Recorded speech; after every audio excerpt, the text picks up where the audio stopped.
In the span of just 48 hours, Burkina Faso moved 1,500 of its most elite combat troops to the border of Niger and Nigeria, equipped with advanced air defense systems that can detect and intercept military aircraft from hundreds of kilometers away, and nobody saw it coming. The official story? Sovereignty protection. But what actually unfolded was the most provocative geopolitical maneuver West Africa has witnessed in years, one that forced regional superpowers to suddenly recalibrate their entire strategic playbook while Washington scrambled to understand what it was even looking at. This is the moment when West Africa stopped asking for permission and started drawing red lines. The story doesn't begin with troops and missiles. It begins with a decision made in the capitals of Ouagadougou, Bamako, and Niamey, a collective choice that the old rules of geopolitical deference no longer applied. For decades, West African nations operated in a framework where foreign military presence was tolerated, foreign intelligence operations were accepted, and foreign influence was simply the price of doing business in the modern world. But something shifted. Not gradually. Not over months of negotiation or quiet backchannels. It shifted suddenly, decisively, and with the full force of military hardware. The Alliance of Sahel States, AES, had been simmering with frustration for years. French military bases dotted the landscape. American surveillance operations ran without interruption. International observers came and went as they pleased. But when you're fighting for your survival against extremist insurgencies that have turned entire regions into war zones, when your citizens are dying and your government is struggling to project control over vast territories, foreign surveillance doesn't feel like cooperation. It feels like monitoring. It feels like distrust. And for the leadership of these nations, it felt like a betrayal by partners who claimed to be helping while simultaneously collecting intelligence on their operations, their movements, their military capabilities. The diplomatic calls went unanswered. The requests for transparency were ignored. The appeals for a genuine partnership based on mutual respect fell into bureaucratic black holes in capitals thousands of miles away. So the Sahel states did what weak nations do when they're exhausted by being treated as secondary players in their own security crisis. They took matters into their own hands. Burkina Faso's 1,500 troop deployment wasn't random. The Niger-Nigeria border isn't an arbitrary location. This is where signals intelligence operations run most intensely, where surveillance drones operate with near impunity, where the invisible architecture of foreign military monitoring is most concentrated. By positioning elite troops equipped with cutting-edge air defense systems in this exact location, Burkina Faso sent a message so unambiguous that it didn't need translation. Foreign military operations in our airspace are no longer tolerated. And here's where things get interesting. This deployment actually worked. Reports immediately surfaced that the troop presence was disrupting foreign military operations and signals. Surveillance flights had to reroute. Intelligence gathering became measurably more difficult. The invisible hand of foreign military activity suddenly had visible consequences. For the first time, the Sahel states weren't asking permission to be heard. They were forcing the world to listen. But the international response was swift, and it revealed something crucial about the current moment in geopolitics. The United States, historically a peripheral player in West African security matters compared to France, suddenly found itself deeply concerned about developments it hadn't anticipated. ECOWAS, the regional organization that had previously operated with the assumption that it could mediate and moderate the behavior of smaller member states, suddenly faced a crisis it wasn't equipped to manage. And Nigeria and Niger, ECOWAS members themselves, watched as their border became the flashpoint for a confrontation that could reshape the entire region. What happened next changed everything. Rather than back down, the Sahel bloc doubled down on the hardened stance. They didn't just deploy troops. They implemented strict control over their airspace. They established rules of engagement that essentially said, foreign military activity requires explicit permission. Drone flights required approval. Intelligence operations required notification. Surveillance required consent. This wasn't subtle. This wasn't the kind of diplomatic posturing that could be negotiated away with a few phone calls and some security assistance promises. The timing is crucial here, because it reveals the real pressure these nations were operating under. The Sahel states didn't adopt this aggressive posture because they woke up feeling particularly nationalist or anti-Western. They adopted it because earlier diplomatic efforts had failed entirely. When you've asked politely for respect and been ignored, When you've made appeals through official channels and received empty promises in return. When you've tried to work within existing frameworks and found those frameworks designed to exclude your genuine concerns. Eventually, you reach a breaking point. And the Sahel states had reached theirs. The deployment itself tells a story about military capacity that surprised many observers. Burkina Faso, a nation struggling with insurgency and internal security challenges, managing to mobilize and position 1,500 elite troops with advanced air defense systems speaks to military organization that's significantly more capable than Western assessments had suggested. These weren't hastily assembled units. These were battle-hardened soldiers drawn from the most reliable and professional elements of the armed forces. The air defense systems, described as advanced, represent significant technical capability, the kind of equipment that requires training, maintenance, and integration into sophisticated command and control networks. This deployment reveals something about the military relationships these nations have built outside traditional Western frameworks. Where did the air defense systems come from? How were they integrated? Who trained the operators? These aren't idle questions. They point to the fact that the Sahel states have been quietly developing military partnerships and acquiring capabilities that have allowed them to increase their operational sophistication without reliance on Western support or approval. Now, the regional organization that became central to this crisis, ECOWAS, found itself in an extraordinarily difficult position. ECOWAS exists, in theory, as a mechanism for West African states to work together on security, trade, and development matters. But ECOWAS is also home to nations with fundamentally conflicting interests. Nigeria, the regional economic and military powerhouse, has its own concerns about the militarization of its borders. Niger and Nigeria have their own strategic interests that don't always align with the Sahel bloc. And ECOWAS' institutional authority, while theoretically significant, has historically depended on the voluntary cooperation of member states. The problem for ECOWAS is that Burkina Faso, Mali, and Guinea, the three nations that form the AES, represent a coalition that's not interested in institutional mediation from an organization they increasingly view as dominated by outside influence. ECOWAS' institutional structures include significant Western input. ECOWAS' decision-making traditionally favors approaches that align with Western strategic interests. And from the perspective of the Sahel states, ECOWAS had proven either unwilling or unable to advocate for their security interests when those interests conflicted with Western preferences. So here was ECOWAS facing a crisis among its own members, a crisis that demanded response, but lacking the institutional legitimacy or the military capability to actually impose its will on states that had fundamentally rejected the framework it represented. The fear of broader escalation wasn't theoretical. It was immediate and measurable. If Burkina Faso could move 1,500 elite troops to its border with advanced air defense systems, what would prevent Mali from doing the same? What would stop Guinea from following suit? The militarization of Sahel state borders could trigger a cascade of moves by ECOWAS members seeking to strengthen their own positions, creating a region-wide military standoff where every nation is positioned defensively against its neighbors, creating exactly the kind of instability that everyone supposedly wants to prevent. But that's not the full story, because there's a deeper geopolitical realignment happening beneath the surface of this immediate crisis. The United States, which had operated with the assumption that it could maintain military presence and intelligence operations throughout West Africa with minimal friction, suddenly faced the reality that that era might be ending. The drones, the surveillance operations, the intelligence partnerships, these had been presented as development of African capacity, as security assistance, as partnership. But they had been designed with the underlying assumption that access would be maintained indefinitely, that African nations would continue to tolerate foreign military activity as the price of receiving security support. That assumption was wrong. France had already learned this lesson the hard way. French forces, which had operated in the region for decades, had been forced to withdraw or dramatically reduce presence in Mali, Burkina Faso, and Guinea as those governments became increasingly intolerant of foreign military occupation. The irony is profound.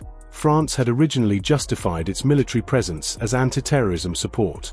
But from the perspective of populations in the Sahel, French troops had become symbolic of a broader pattern of foreign interference that hadn't actually solved the security crisis. It had merely shifted the nature of the threat while maintaining the infrastructure of foreign control. The Sahel states watched what happened to France and learned a crucial lesson. There's a window of time to reassert sovereignty, and that window narrows the longer you allow foreign military presence to take root. So they began quietly constructing alternatives. Military partnerships with nations outside the Western framework. Training arrangements that didn't come with Western conditions or oversight. Intelligence operations that weren't designed to feed information back to foreign capitals. And when they felt they had built sufficient capacity, they made the decisive move that Burkina Faso demonstrated: reject the old framework entirely. What happened next revealed the genuine dilemma facing regional powers. ECOWAS, theoretically, should have authority over developments among its member states. But ECOWAS authority is only real if member states choose to recognize it. Nigeria and Niger, both ECOWAS members, found themselves in the position of having their border fortified by a neighboring state without their consent or agreement. That should have triggered institutional response. Instead, it created ambiguity, because any ECOWAS intervention against the Sahel states would be perceived as siding with the West against African nations asserting African sovereignty.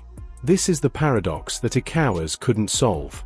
The organization theoretically should oppose unilateral militarization of borders. But the moment ECOWAS tried to enforce that position, it would find itself positioned against nations claiming to resist foreign imperialism, which would undermine ECOWAS' legitimacy with a significant portion of West African public opinion and political leadership. The practical result? ECOWAS faced increasing pressure to respond to the growing military posture, but lacked a coherent framework for actually responding effectively. Any military action would risk escalation into a broader regional conflict. Any diplomatic pressure would be dismissed as capitulation to Western interests. Any institutional sanctions would be rejected as illegitimate assertions of authority over states that had fundamentally rejected the institutional framework ECOWAS represented. The fear wasn't just about immediate escalation between the Sahel bloc and ECOWAS. The fear was about what the successful assertion of Sahel state sovereignty meant for the future of regional order.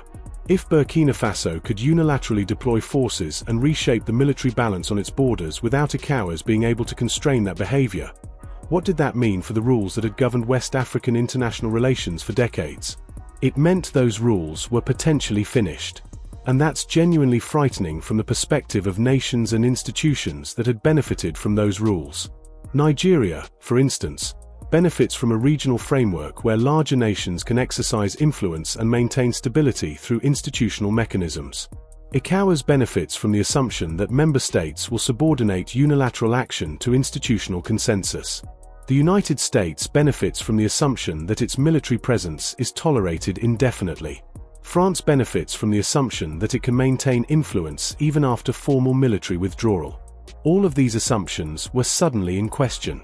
The Sahel states, by contrast, saw the assertion of sovereignty not as escalation but as the only rational response to a security situation where foreign powers hadn't solved the problem and had become obstacles to finding solutions. The insurgencies in Burkina Faso, Mali, and Guinea didn't emerge because those nations weren't sufficiently aligned with Western interests. They emerged because of deep social grievances, economic marginalization, and the reality that military-focused security approaches, the specialty of foreign military partners, were inadequate to address root causes. From the Sahel perspective, independence from foreign military control wasn't a loss. It was a precondition for developing security approaches that actually addressed local realities rather than serving the strategic interests of distant powers. Which meant that no amount of diplomatic pressure or institutional coercion would convince them to accept the status quo ante.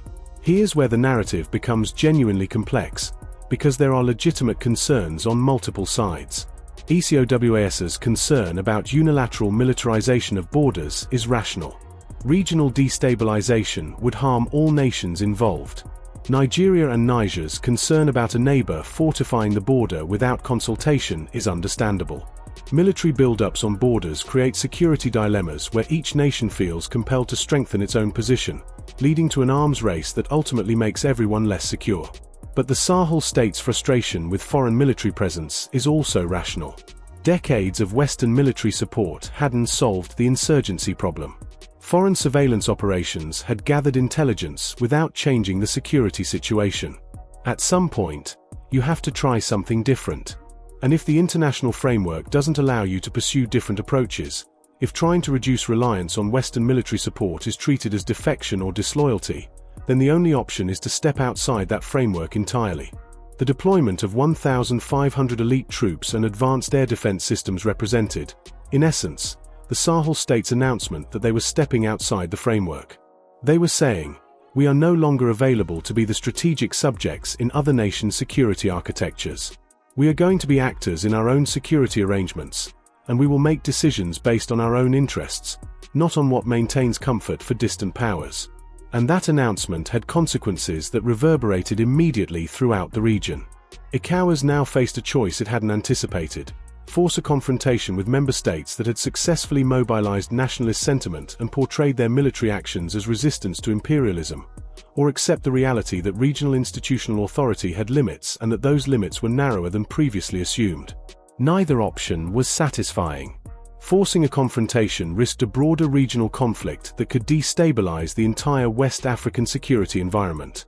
Accepting limitations to ECOWAS authority meant acknowledging that the organization couldn't maintain regional stability according to the rules it had historically operated under. The fears of further escalation weren't paranoid. They were predictive. If the Sahel states could successfully challenge the fundamental assumptions of regional order without facing effective institutional or military resistance, other actors would test those boundaries.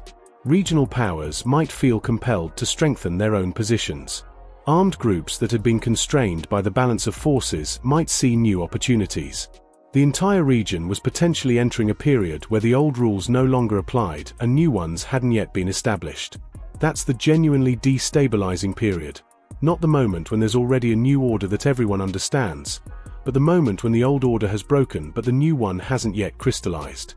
The timing of this deployment is crucial, because it happened at a moment when the broader geopolitical context was already shifting. Russian influence in West Africa had been increasing. Chinese economic and strategic interests were deepening. The Western security frameworks that had dominated the region since the Cold War were being questioned and, in some cases, actively rejected. The Sahel states movement wasn't isolated. It was part of a broader reorientation toward alternative partnerships and frameworks that didn't carry the same historical baggage of colonialism and Cold War-era dominance. What Burkina Faso did with those 1,500 troops and advanced air defense systems was essentially to announce that this reorientation had moved beyond discussion and economic partnership into military reality. African states were going to develop military capabilities outside Western frameworks. They were going to make independent decisions about foreign military presence on their territory. They were going to assert sovereignty in ways that previous generations hadn't felt empowered to do. The United States, watching this unfold, suddenly found itself in an unfamiliar position. It wasn't accustomed to nations it provided security support to unilaterally rejecting the premise of that support and implementing measures that directly disrupted American intelligence and military operations. The historical pattern had been that American security assistance came with implicit agreements about access and cooperation. Those agreements had been so implicit that they barely needed to be articulated, they were simply assumptions. But assumptions, once challenged, are difficult to reconstruct. Now ECOWAS stood at the precipice of having to enforce rules or acknowledge that its authority was limited to nations that voluntarily accepted its framework. And the Sahel states had made clear that they no longer voluntarily accepted that framework. They saw ECOWAS as an instrument of Western-influenced regional order, and they were rejecting it in favor of alternative arrangements that gave them greater autonomy. The immediate crisis, troops deployed, airspace controlled, foreign military operations disrupted, was genuine. But the deeper crisis was about whether the fundamental order that had structured West African geopolitics for decades was ending. And that's the question that drove the fear of escalation throughout the region.